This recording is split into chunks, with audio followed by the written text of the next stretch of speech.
I'm Polly Warren and welcome to the Positive Perimenopause Podcast. This is the place for some positive inspiration to help you through the rollercoaster ride of perimenopause. I truly believe that with the right support, knowledge and wellness tools, you can feel your best yet, because I'm learning this life phase can be a truly exciting and often pivotal time of life. With every episode, my mission is to support and empower you to own your menopause, because it's time to start taking care of the most important person, and yes, that's you. So thank you for being here and sharing your time with me. Now let's dive in. Hello and welcome back to the podcast. I hope you've all had a wonderful week. As you are listening to this, I'll actually be in Greece on my holiday, so I shall let you all know about that when I'm back. I hope you enjoyed last week's podcast episode with the lovely Andrea Marsh. I found that really interesting. All things menopause and perimenopause, but through the lens of Chinese medicine. So definitely worth going and having a listen to if you haven't had a listen to that. So on to this week's episode. So this week I speak to Sally Garozzo. Sally is an award-winning Rapid Transformational Therapist, and she's also founder of the Sleep Superpower Academy. Sally also has a podcast called the Menopause Mindset and works with people who want to get freedom from the anxieties that midlife and menopause can bring up. And I think we all know about that, a lot about that. You know, midlife is a time where often we really do need some major life laundry, and as a result, need a little help with our mental health in the process. And Sally is the person to help you with that. So in this episode, we really talk a lot about sleep, and that's what I was interested in today, to really discover what are some of the problems we have when it comes to sleep at midlife, because I know for one that sleep really was a problem for me for quite a while. I just kept waking up and couldn't go back to sleep. So I really hope you're going to enjoy this episode, whether you're having sleep problems or not. I think you're going to find it really, really useful. So without further ado, I'd love to welcome today the lovely Sally Garozzo. Sally, you have so many strings to your bow. You are a rapid transformational therapist. You are a menopause expert. You're a podcaster. You help women with menopause. But what I'm really would love to know is, I know that perimenopause has had a really big part to play in many of these tools which you now offer to other people. I'd love you to share a little bit about your own perimenopause journey and how that has sort of led you to where you are today. Oh my gosh, yes. I can remember sitting in an acupuncture clinic going, right, I've got this wrong with me, I've got this wrong with me, and then I've put weight on around the middle and I'm not sleeping. Actually, no, the sleep came a bit later. And he was like a young 30-something, and I don't even think he really got it from the perspective of menopause. But it was around 38 when things really started changing for me. I'd moved to Brighton. I'd just done the first year of a degree. Second year of the degree, everything started to change. I got this anxiety. I couldn't go out. I'd go out and then I'd have to come back home again. I would have this racing heart. I'd have headaches. I'd have trouble sleeping. I'd put weight on, as I said, around the middle. I couldn't move like I used to. I felt like I was 80 years old in my body. Like I had this joint pain. My back, I had sciatica, I had stomach acid issues, literally sort of one thing after another. And I kept going back to the doctors, kept going back. I was doing a music degree at the time. And then when I was 40, oh my God, on my 40th birthday, I had like 4 major panic attacks and had to go home. Like I went proper vasovagal. I went into like proper freeze mode where you just go limp. I didn't know what it was at the time. Now I've explored the nervous system. It's terrifying. And then I started getting CBT for it and became a hypnotherapist because I thought there was, something wrong with me. I had all this anxiety and it was just awful. And then I had set up Inspiring Talks Brighton, and I got to a point where I wasn't sleeping. I was utterly burnt out. I wasn't enjoying life anymore. I had no libido. I was so depressed. And I was supposed to be this, public speaker and have everything sorted. And I'd split up with my partner and I was annoying to him and I was expecting everything to be perfect. Oh God, it was just full blown. So I sought out a lovely woman called Rachel Collins, who is a functional medicine practitioner. And we got some Dutch tests done. And those Dutch tests are fantastic. They measure your hormones after they've been metabolized. So they measured my estrogen, my progesterone, my cortisol, my DHEA, my pituitary activity, how I was metabolizing the hormones. And it turned out that, she said, I think it looks like you're in perimenopause and it looks like you're completely burnt out, basically. My cortisol was very low, but my cortisone, which is an inactive form of cortisol, was really, really high. So that was that. And I sort of, went on a few protocols to try to enable my sleep because sleep for me was the priority. I thought if I can get my sleep back on track, then I've got a good chance of sorting my diet out and all the other bits and pieces, my mental health, the anxiety. That's sort of like one of the foundations for health, really. So that worked. So I started getting into better sleep habits and understanding sleep a bit more. That's another avenue that we can talk about. But then I thought to myself, well, what's this perimenopause malarkey all about then? So I remember being in Greece and I had a moment to myself and I was looking on the internet thinking there must be a course that I can do to learn more about perimenopause, because I think my hypnotherapy clients are also in perimenopause, because I was noticing a lot of similarities, a lot of, similar age group and a lot of similarities in terms of the anxiety, the palpitations, the burnout, the low confidence and all of this. So I discovered Spiral Education and they had a perimenopause course at the time. So I took that. That was highly illuminating. And I thought to myself, wow, there really is a correlation between the midlife crisis and the perimenopause, but also so much of it around the edges as well that we don't think about. Yes, the hormones are declining, but there's also stuff going on in people's relationships. The midlife crisis is really an invitation to clear out the closet, to clear out your childhood trauma, to look at what you're believing about yourself, which is no longer helpful, so that you can then move through menopause in a way that doesn't betray you, in a way that really supports you. Because I think all through our lives, we tend to betray ourselves. We tend to put other people first. We don't look after ourselves. We don't give ourselves what we want. We think about ourselves in a way that is detrimental, and it's actually not true. We're telling ourselves a lot of bullshit a lot of the time. I'm no good. I'm not worthy. My opinion doesn't matter. Who am I to say this? Who am I to do that? And so you often find that during perimenopause and menopause, there's this sort of opportunity for empowerment to really go back and look at all of those mixed messages that you received as a child from often very well-meaning parents. But, if they didn't know how to love themselves, if they couldn't respect themselves, if they didn't acknowledge and nourish themselves from an emotional point of view, how are they going to acknowledge your emotions? How are they going to validate you? They're always in controlling and fixing mode.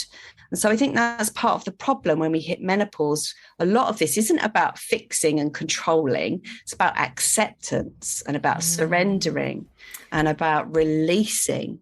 So when I discovered that there was this link, my world changed and all of my clients' worlds changed as well, because we were no longer just addressing diet, exercise, lifestyle, which is so important, Polly, as you know. Yep. I've just done a HIIT workout. Yep. I'm eating my greens and my protein and doing all the things, but there is more to it than that. Yeah. Everything you've just said is just was so similar to my own experience. But I mean, it just amazes me, Sally, all of those symptoms you listed. I mean, there were a lot which you just listed: the sleep, the weight, the joint pain, the low libido. I mean, it's a massive list. And the fact that it took you a while to join up those dots. This is what just always fascinates me, that we are just so unprepared for this phase of life. How did you actually feel when you discovered that there was a banner, an umbrella, which kind of brought all of these symptoms, all of these things that you were feeling together?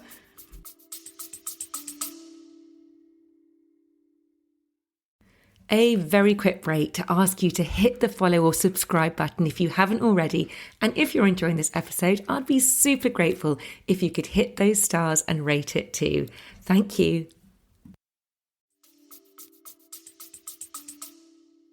Happy, elated, and very, very pissed off all at the same time. And yes, you can have two weirdly conflicting emotions at the same time.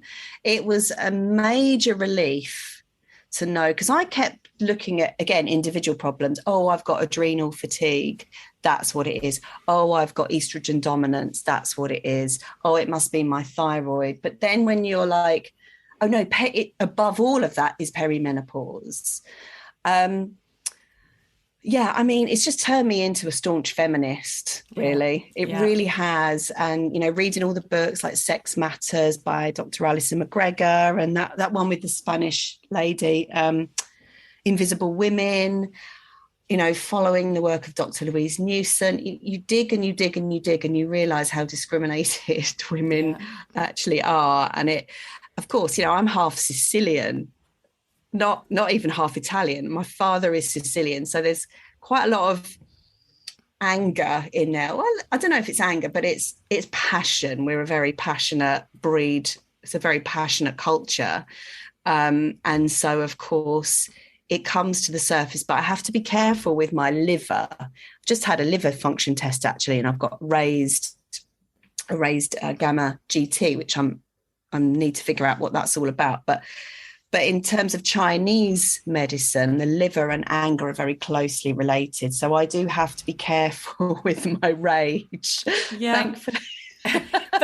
but I suppose it's how you use it, isn't it? If you can push it into the right, you know, here it's really spurring you on to do some real good, to help other women in this situation, which is great. But yeah, as you say, you have to really keep tabs on that. Yeah, you have to go scream into a pillow every now and again. Yeah, and I also loved what you said about how this phase of life is a real invitation to clear out the closet and clear out all those old beliefs. Because, again, I think what perimenopause does, it really reveals to us all of those beliefs which have been playing along in the background, which perhaps we're not very aware of, but they're stopping us from doing some of the things that we want to be doing, or just playing out in our lives in ways which we don't really know they are, but they are.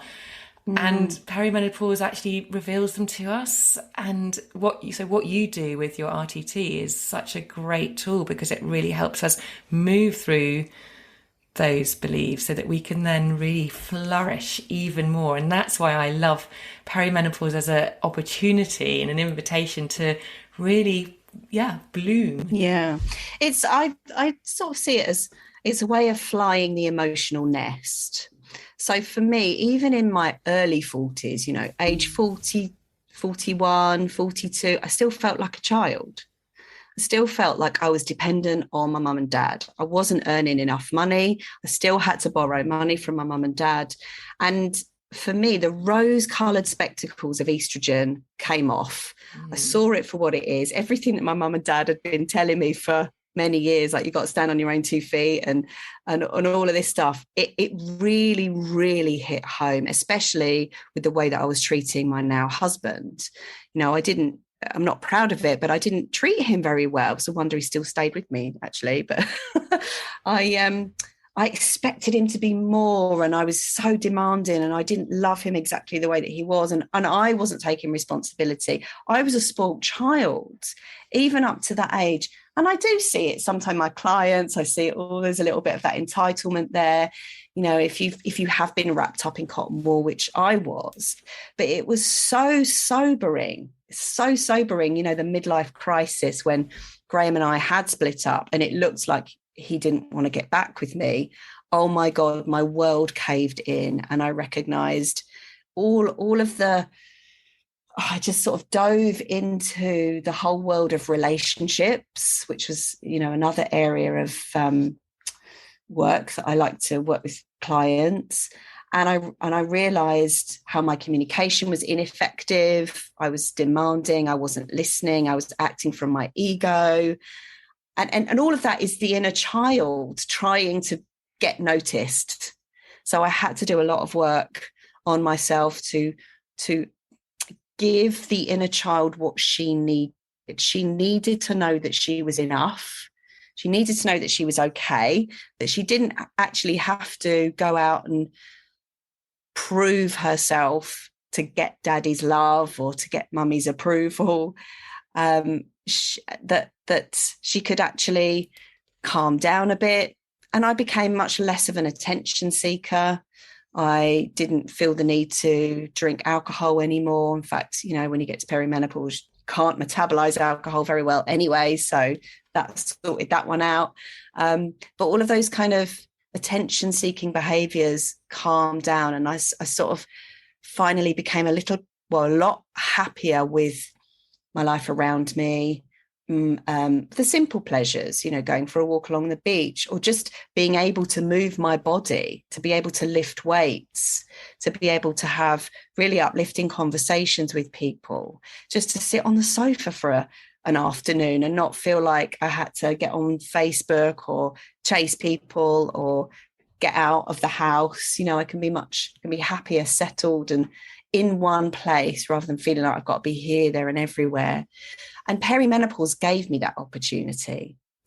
You know, had I not listened, had I sort of ignored it and continued along that self-destructive path, blaming the outside world, then it could have been a very different story. And I might have ended up with even more physical issues, you know, and mental issues. I still have to keep my ego in check. I really do. And I think we all do. We all certainly do. I mean, our egos are very sneaky, aren't they? They have funny ways of showing up. Well, yeah, so I totally agree. And I do think that listening to our bodies, particularly in perimenopause, is one of the most important things we can do, because our bodies are great at telling us what it needs. And when you shut out those signs and those signals, that's when we really run into problems. And I really do see those perimenopause symptoms as a way of our bodies going, right, you need to stop and you need to listen. And what are you going to do about it? Yeah, it's a lot of it's about routine, structure, discipline. And all of those things are how can I put it? All of, you know, structure, discipline and all of that is the parent. As a parent, that's what you do with your kids. You try to instill structure, you try to instill discipline, but also holding space for feelings as well with your children. And that's what we have to do with ourselves. We become the parent to ourselves during perimenopause. So we are the ones that have to go, no more chocolate today, Sally. Yeah. Yes. Gosh, sometimes it's easier said than done, but yes. So Sally, let's talk about sleep, because you have created the Sleep Superpower Academy. I know you have put so much work into, and it's really there to help people with sleep, because you have really suffered yourself with terrible sleep. Anybody can suffer from sleep, but particularly in perimenopause, so many people really complain of poor sleep. So I wonder whether you could just sort of tell us why that is the case. Yeah. Well, in a nutshell, it's stress hormones, basically. I think also as well, it is to do with what we've been speaking about. Your subconscious mind comes to the surface when you don't have that estrogen veiling everything. Your past can basically really come up to the surface, rear its ugly head, bite you on the bum, and your past will come out at nighttime when everything's silent, when the conscious mind is shut down. when everything has quietened down, now it gets a chance to come up. Many people at menopause say, I can fall asleep just fine, but I wake up in the middle of the night. And it's normal to wake up in the middle of the night, but what's not normal is to stay awake. So we wake up in the middle of the night primarily to check the cave, make sure there's no bear in the cave, make sure everyone's still asleep. Okay, we're all safe, and you go back to sleep again. But that's not happening in this day and age because of many, many reasons. You know, we're not giving ourselves time to process information.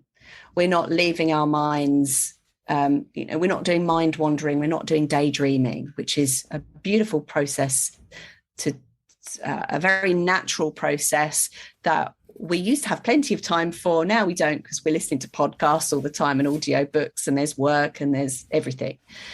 So we need to allow time for that.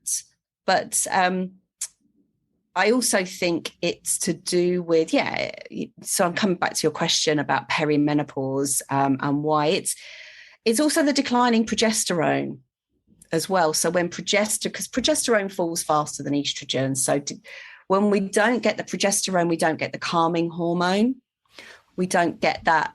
Well, progesterone is soporific. I love that word, which means sleep inducing. So that's why many women, when they take utrogestan at nighttime, they find that their sleep is a lot better. That said, I still know many people who still wake up in the middle of the night. So that's why you have to go deeper than just HRT. Like, what else is going on under the surface? I mean, I could go into many different sort of things with this, but the light levels are changing now, and my sleep is affected by the light levels. So I will find my sleep changing. I will be waking up. I'll be going, is it light yet? But I've realized now that I can totally get myself back to sleep again, no problem, with all of the techniques that I teach people inside the academy. But in a nutshell, it's basically getting out of your head and into your body. If you can focus on your body, twizzling your toes, feeling the sheets against your skin, wriggling around and doing that nice kind of yummy thing with your body, and this feels so nice, and just sort of appreciating the quiet wakefulness in the middle of the night. That we get into trouble when we start getting frustrated that we're not sleeping.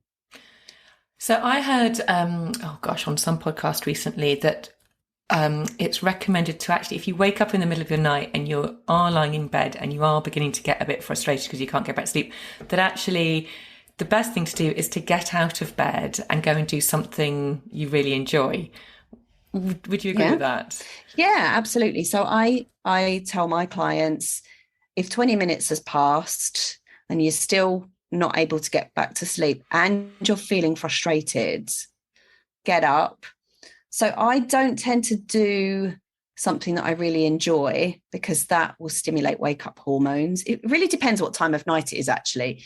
If it's very early hours of the morning, I'll get up and have a drink of water, or it might be low blood sugar as well that's woken you up. So again, that's a whole other story with sleep. We need to balance our blood sugar all through the day. If you're getting sugar cravings, your blood sugar, you're on a roller coaster. So you need to increase that protein, have a protein snack before bed. Sorry, my dog's about to make a funny noise. And balance that blood sugar. That's a big thing for me. But yeah, if you're feeling frustrated and nothing is working, the breathing exercises aren't working, the mental softness isn't working, because that's something else that I teach, talking to yourself kindly, then of course, get up, have a little walk around. There he goes. Have a little walk around. I don't know. For me, I just go to the loo or get a drink of water and then come back to bed. It's like a very, very quick reset. I wouldn't start doing the hoovering. I wouldn't get on a screen because that's going to initiate your wake-up hormones. Possibly listening to a sleep cast, that can sometimes help, but then you're looking at a screen. Yeah. So I would always opt for the non-screen versions first, like reading a book or a really boring magazine or something quite boring. I did the other night. I couldn't, it's a very rare occasion, but I couldn't, I was sort of like midnight and I'd woken up, I was wide awake. And I just went into the front room and did a little bit of yoga. And then eventually I felt tired again and came back to bed and slept fine. So it is a little bit of trial and error. And I think when you first experience insomnia, it can be terrifying. But once you've sort of had it for a while and you're living with it and you're managing it and you're doing all the right things, it doesn't become as terrifying. Is there a certain amount of sleep we should all be getting? Is there a minimum amount of sleep we should all be getting in order to function as well as we can?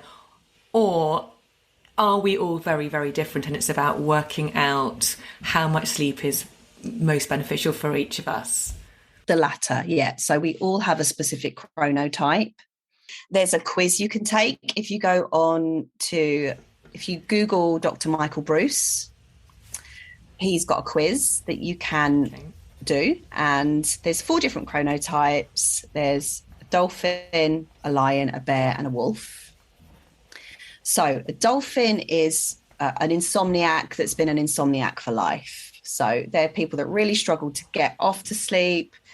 They tend to be highly anxious people, also very intelligent people as well. They're very, they read a lot, they have a lot of information, possibly had a lot of childhood trauma. And the best that they can hope for probably is 4 sleep cycles. That's 6 hours a night. So they tend to go to bed, or a good lights out time for them would be midnight, and then getting up at 6:30 and then starting their day with like a cold shower and some exercise to get going. And exercise really increases your sleep drive. So even if you're an insomniac, you still need to do exercise. This was the biggest mistake I was making. I was thinking, I'm so exhausted, I'm so tired. And I was literally sort of trying to sleep all day, like constantly trying to take naps, constantly trying to fall asleep. That's the worst thing you can do. Yes, rest, but don't rest all day. Like you need to pepper your day with movement and exercise. Is that because your body then thinks if it hasn't done enough, it probably thinks, well, I'm not really tired yet. So we need to, is that what we need to tell it, that actually I'm carrying on, I'm doing lots of physical activity and then I'll get sleepy. Your body takes over from you, and that's what you need to let it go. You need to let your body do its thing. A lot of this is about letting go of control and just doing the natural thing. Like when we were tribes people, we moved a lot. There was no insomnia back then, we moved a hell of a lot. And that's kind of, we don't do that anymore. We sat in chairs all day. So the more we move, the more we whack up that sleep drive and your body takes over. It says, right, you've done a lot. You've run out of resources. We need you to switch off so that we can replenish and restore, and all of those processes that happen, the liver repairs, the brain detoxifies, the hormones regulate. I can't remember what else happened. Inflammation reduces, everything repairs. So if you're expending like a battery, your body just takes over and says, right, okay, we need to recharge you. So lights out, off you go. We'll take over from now. That's the ideal situation. You don't want to be sitting there trying to sleep, but you do want to be creating the internal and external environment that promotes sleep.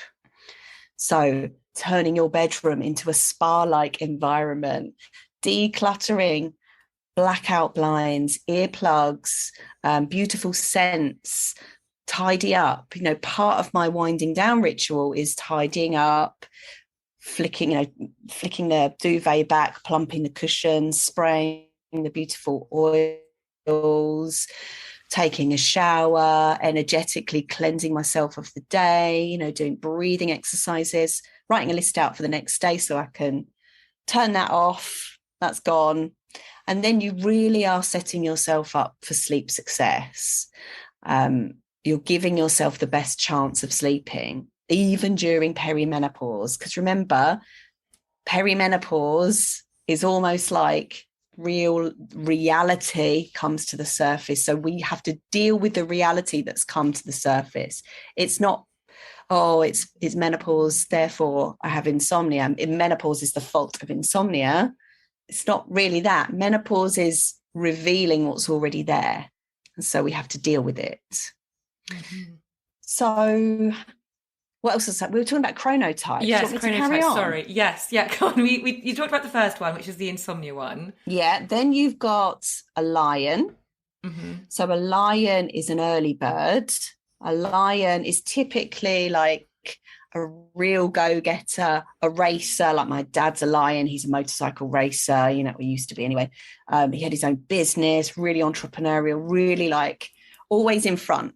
The people that always want to be in front because they wake up early, they want to catch the worms, but they go to bed really early. So these types of people, so I'm a lion, I find it really hard to socialize in the evening because by 9 o'clock, I'm done. My cognitive fuel's run out. I want to just flop. I don't want to talk to anyone. But we get up early, you know, around 6, half 6. So for me, lights out is around 10:10. I wake up at 6, get out of bed. I need 5 sleep cycles. So 5 sleep cycles, I think, is 7.5 hours. Mm-hmm.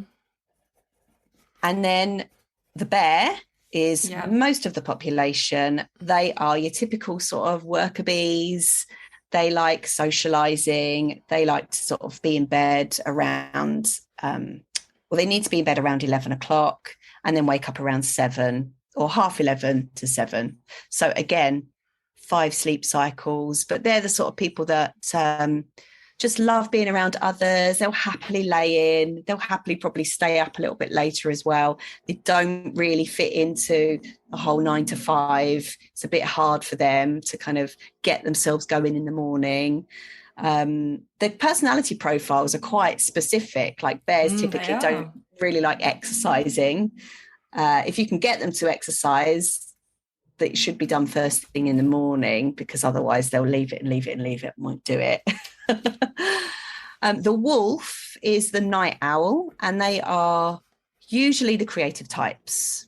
So usually your musicians, your artists, they'll, you know, find it very, very difficult to go to bed before midnight.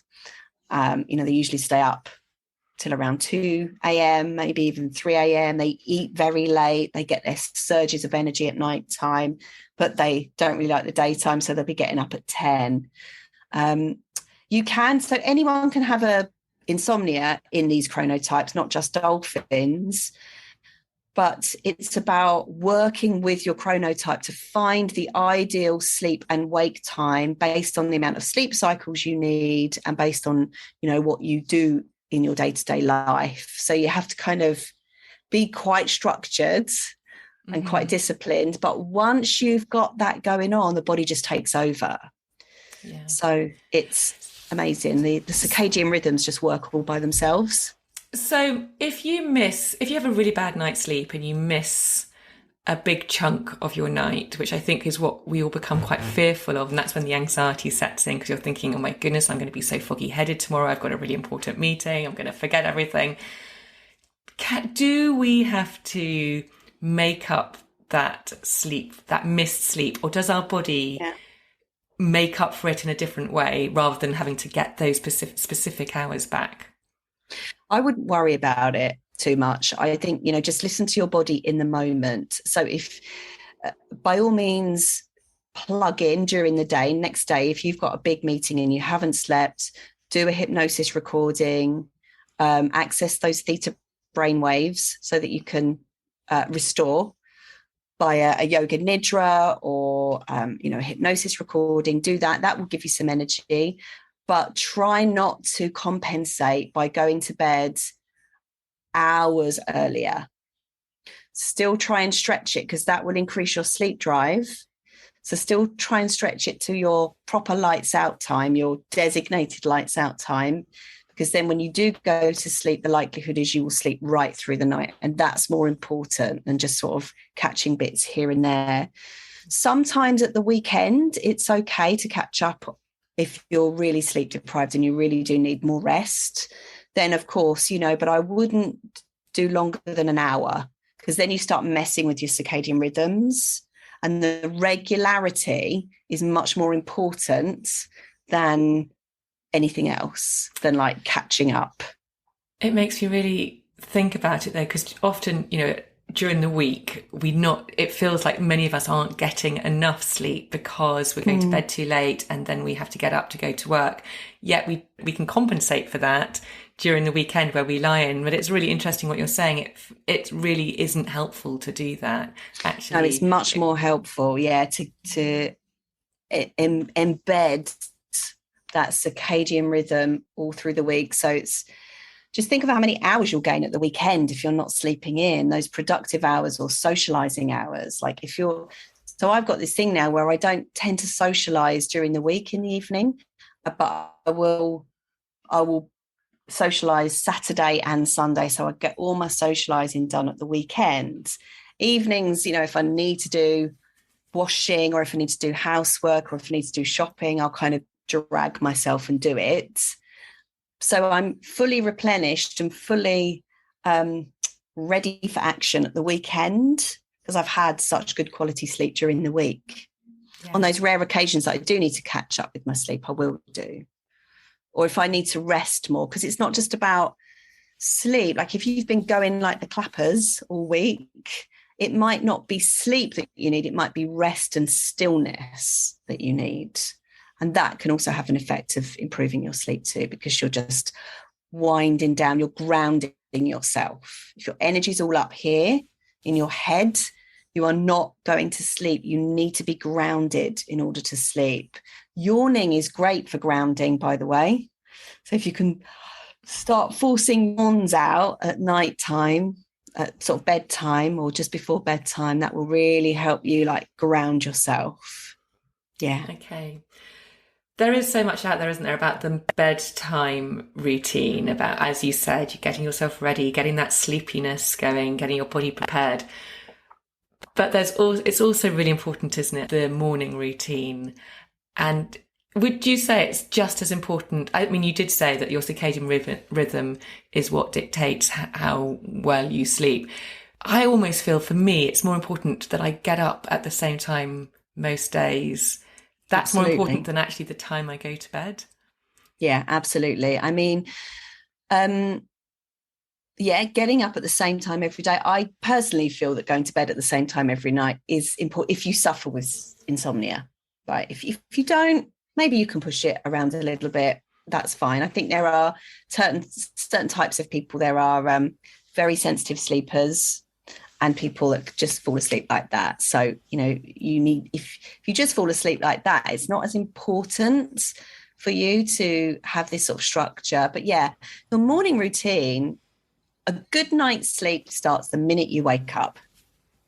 Starts with how you think. What are you thinking about? If you're full of anxious worry the minute you wake up, you're going to be worrying all through the day and then worrying all through the night. So you need to break that cycle, really. So, yeah, I mean, how did I wake up this morning? I just really appreciated where I was. I appreciated the sleep that I'd had. I thought to myself, this day is going to be wonderful. I'm grateful. I feel very lucky to have a Temper mattress and high Egyptian cotton thread count sheets. It's just starting the ball rolling with that. I'm enough. I acknowledge what I need today. I give myself acknowledgement, all of that. And getting up and doing what you need to do for you. And that routine changes for me once in a while. So sometimes I get up and take the dog out. And I usually stick to a routine for a few months, but then I get bored of it and I want to change it. And I think that's important as well, because we can get so rigid. Rigidity is not good for us either. So, yeah, I'm really enjoying just sort of pottering around the flat, tidying up. I don't know, doing a bit of yoga. I love tidying up for some reason at the moment, but choose a routine that works for you as long as it's doing you good. Sometimes getting up and jumping straight on the computer is what you need to do. Depends on the season, but sometimes it's not. So it's having the ability to listen to what your body needs, what are the consequences of this? I always think that. What are the consequences of this? And if I wake up and jump on my computer and start getting palpitations, I'll think, okay, I need to go and do some exercise and discharge some energy, or I need to go out and get some daylight now. So always listening, always tuning in to what your body is telling you, not just big peri symptoms, but little things like, are my eyes aching now? Am I having a hot flush now? Do I need to eat? Is my blood sugar dropping? Have I got a migraine? Have I been staring in front of the computer for too long now? Do I feel like, is my throat closing up? Do I need to talk to someone now? You know, all that stuff. Yeah, it's all good advice. I mean, my mornings, because I'm the queen of my morning routine. I love my mornings so much. I'm like you. I think I'm a lion as well, by the sounds of it. That was the one, wasn't it, where you wait, an early waker and early to bed. I love it because I love getting up before anybody else. I like to exercise. I like to sit quietly and do a meditation.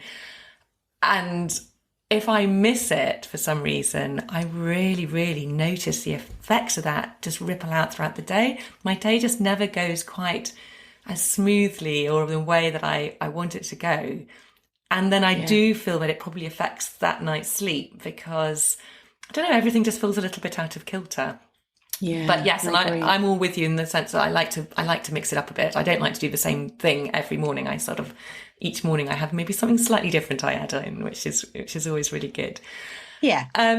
What would you say, Sally, about sleep aids? So things like tracking your sleep, because what I'm hearing is when we start to worry about our sleep, it obviously makes everything so much worse. And what I very much hear from you is that actually let's just be more relaxed about it. Let's just not worry so much because that's going to help. So things I did at one point try tracking my sleep with an app. And I got quite obsessed with it, if I'm not. I just couldn't stop looking at it. It's like, oh my gosh, I had really bad sleep, but I didn't actually feel like I had a really bad sleep, and got a little bit too much into it. So what do you think about those sorts of things? Well, they're not 100% accurate, which I think, well, if they're not 100% accurate, what's the point? But then again, they do give you a little insight. So for me, I couldn't use a sleep tracker until I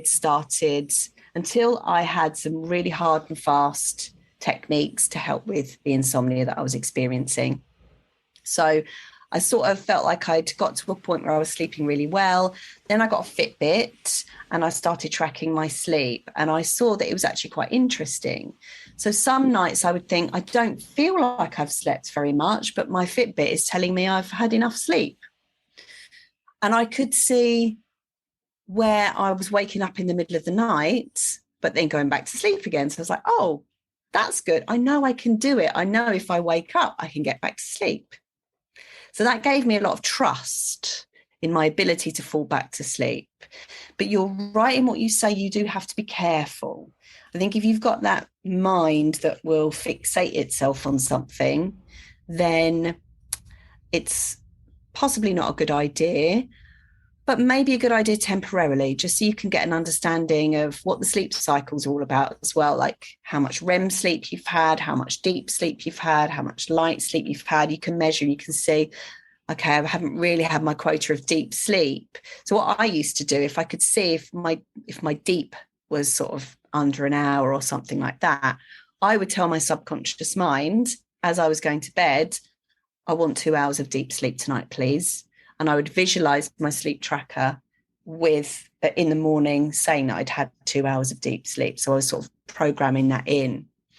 So I think that's good. Like if you use it wisely, and if you know how to sort of affect your sleep, because you can't affect your sleep while you're sleeping because it's automatic, but you can sort of set intentions for your sleep during the day.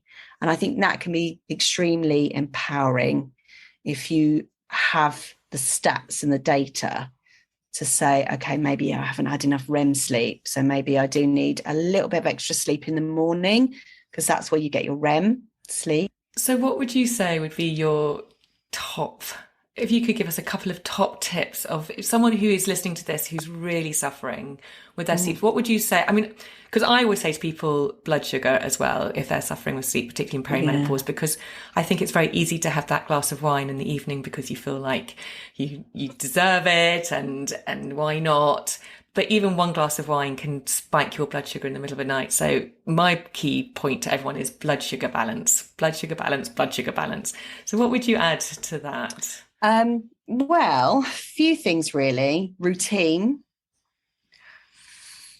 Bedtime routine and morning routine.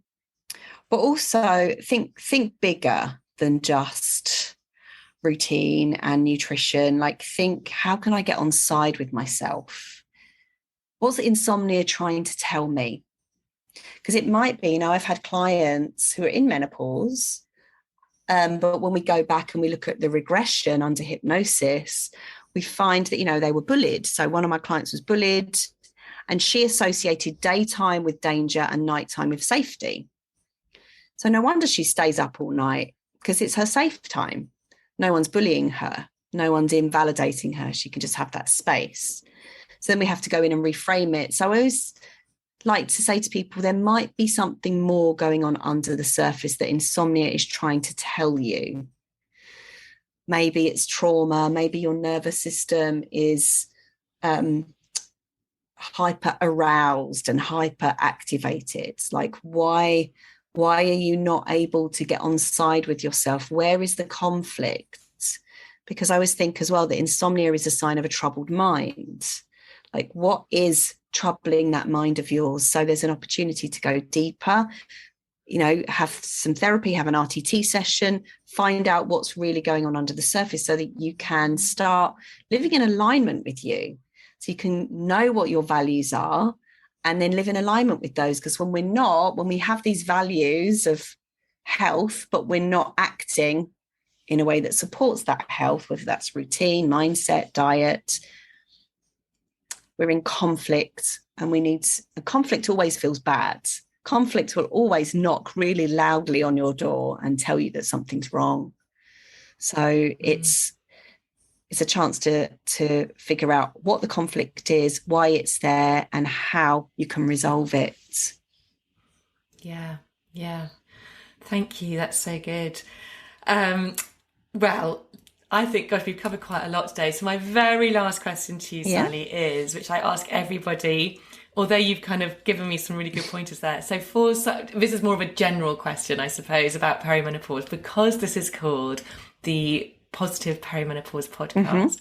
What is one practical take home that you could give to the listeners to help them have more of a positive perimenopause? I suppose embrace it. Like, it's a change that you're going through. And yes, it can be horrible. The symptoms are horrible, but I think it's only horrible when we're coming at it from a very disempowered place.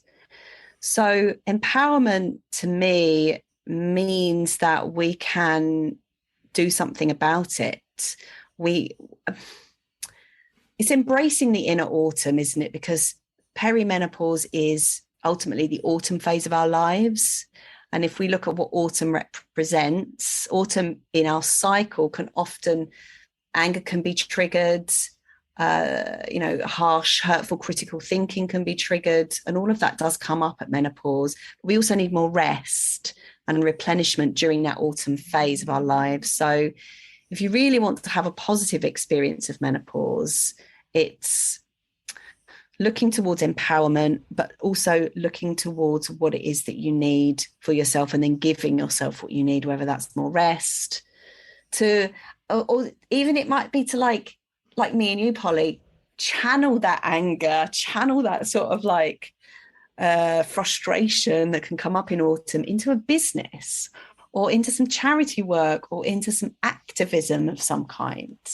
So I really do think our brain changes massively during this time, and we do have an increased interest in justice and making sure things are right. I've never been interested in politics, but I am now. How weird is that? I think that's how we can turn something potentially negative into something positive. And well done for you for starting this podcast and putting the word positive in the title. I think that in itself is such a game changer, because many women and people don't think like that. And I think we need to. Yeah, and I want to stay very clear of kind of anything which is kind of to do with the toxic positivity, because I appreciate that there is so much of this which is hard and difficult, but I do really believe in the reframe and in how we look at things, and can really change our experience of it. And I'm glad you brought that up, because emotional bypassing is a thing and we mustn't do it. Like, it's all well and good going, yay, fist bump, we can be empowered. But the emotions, the shit, the anger, the sadness, the self-loathing, the whatever feeling you're feeling has to be acknowledged, and it won't go away until it has been acknowledged. And I think I would add that to how we can have a positive pause, like really listen to those feelings and don't brush them aside. Don't try to affirm them away. The only way you can get rid of those feelings is to listen to them and soothe them with your mothering voice. You are becoming the mother to yourself at this time. Right, I'm going to stop there because we have time. Yeah, no, and I'm glad I brought that up, because actually it's been on my mind this whole, it's called the Positive Perimenopause Podcast, but obviously it's not saying that we can't feel all of those negative feelings, because we have to have those negative feelings. There's always light and shade. But we can turn this, perimenopause, I think, has such negative connotations to it, as does menopause. What I'm trying to do is actually say it doesn't have to be, because there is so much good at the end of the tunnel. Yeah, completely. So, and I think as well, that's why that's often when we have insomnia, it can be because we're trying too hard and we're emotional bypassing ourselves.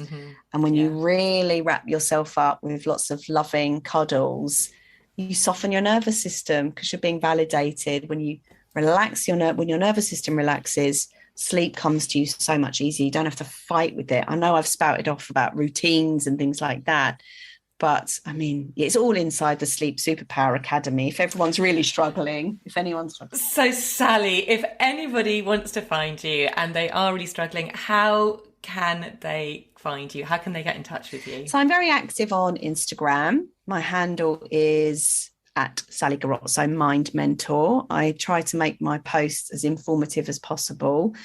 My website has everything on. So sallygarozzo.com. You've got my RTTs there. You've got my menopause solution sessions there. You've got my Sleep Superpower Academy there. That runs March and September. But if you are thinking, I'd quite like to join, then let's have a discovery call.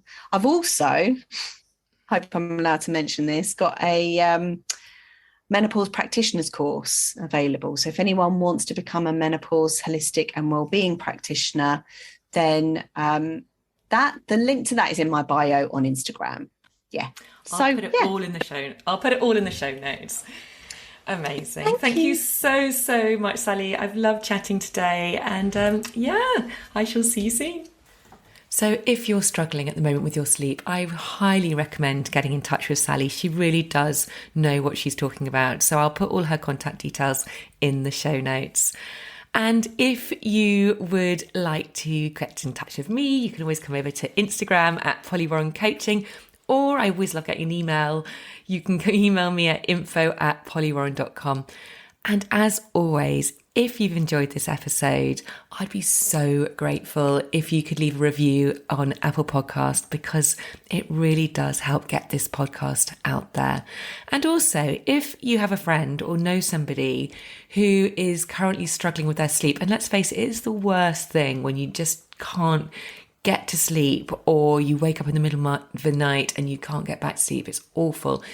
Why not share this episode with them? Because hopefully there might be something in it which will help them get a good night's sleep. So thank you again for your time. I am so grateful. I know how busy you are. And I look forward to seeing you next time. Take care. Bye.